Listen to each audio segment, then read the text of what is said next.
Shalom, selamat pagi Bapak Ibu Saudara yang dikasihi Tuhan Yesus Kristus. Pagi hari ini kembali lagi kita merenungkan firman Tuhan, dan sebelumnya mari kita berdoa. Bapa di sorga, kami bersyukur kalau pagi ini kami bisa bangun dari tidur, semua karena anugerah-Mu. Kami sungguh percaya bahwa segala sesuatu yang terjadi dalam hidup kami atas seizin Tuhan. Pagi hari ini, sebelum kami masuk dalam berbagai aktivitas kami mau membaca dan merenungkan firman-Mu, karena kami tahu firman-Mu memberikan kekuatan, penghiburan, teguran, bahkan nasihat kepada kami dalam menjalani hidup kami setiap hari. Ajar kami Tuhan untuk selalu setia dalam merenungkan firman-Mu.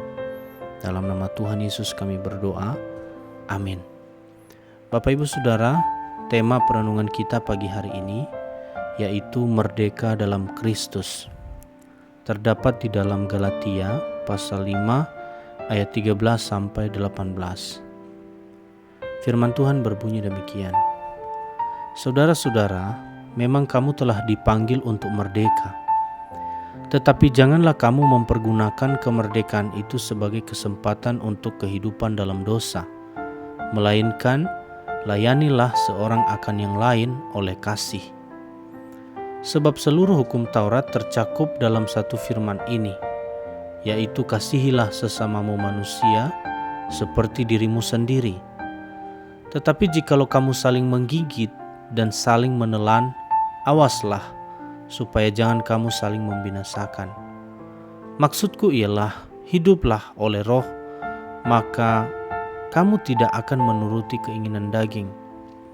Sebab keinginan daging berlawanan dengan keinginan roh, dan keinginan roh berlawanan dengan keinginan daging. Karena keduanya bertentangan, sehingga kamu setiap kali tidak melakukan apa yang kamu kehendaki. Akan tetapi jikalau kamu memberi dirimu dipimpin oleh Roh, maka kamu tidak hidup di bawah hukum Taurat. Bapak Ibu Saudara, kebebasan tanpa norma sama sekali bukan kebebasan melainkan bencana. Banyak orang Kristen salah memahami dan salah memaknai kemerdekaan yang sejati. Seakan-akan bebas dari dosa berarti bebas untuk berbuat dosa. Mengapa bisa timbul salah pengertian seperti ini?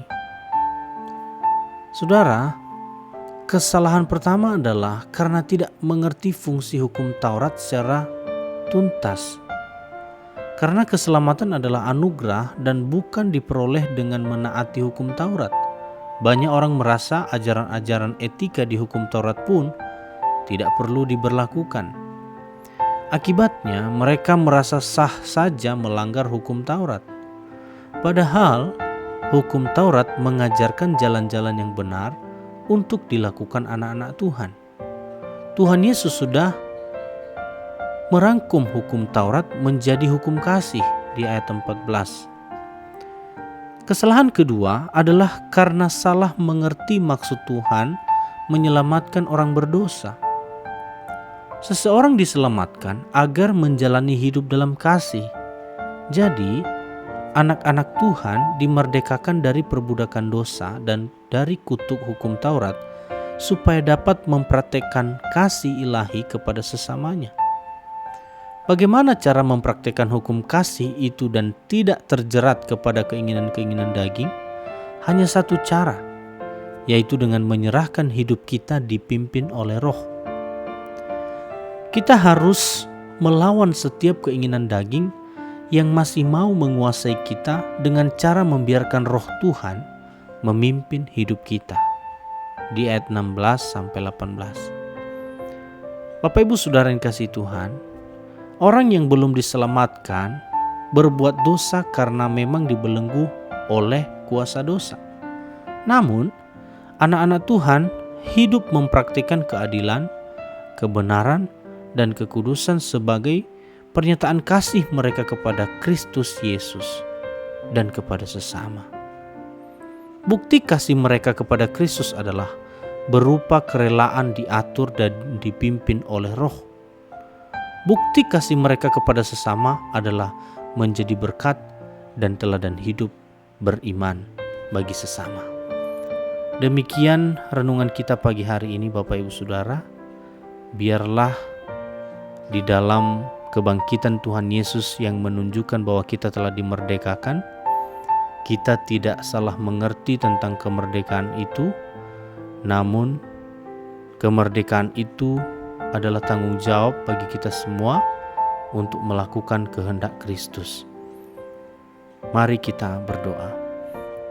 Kami bersyukur ya Bapa buat firman-Mu pagi hari ini, mengajarkan setiap kami untuk hidup taat kepadamu, dan sekaligus bersyukur atas kemerdekaan yang telah kami miliki.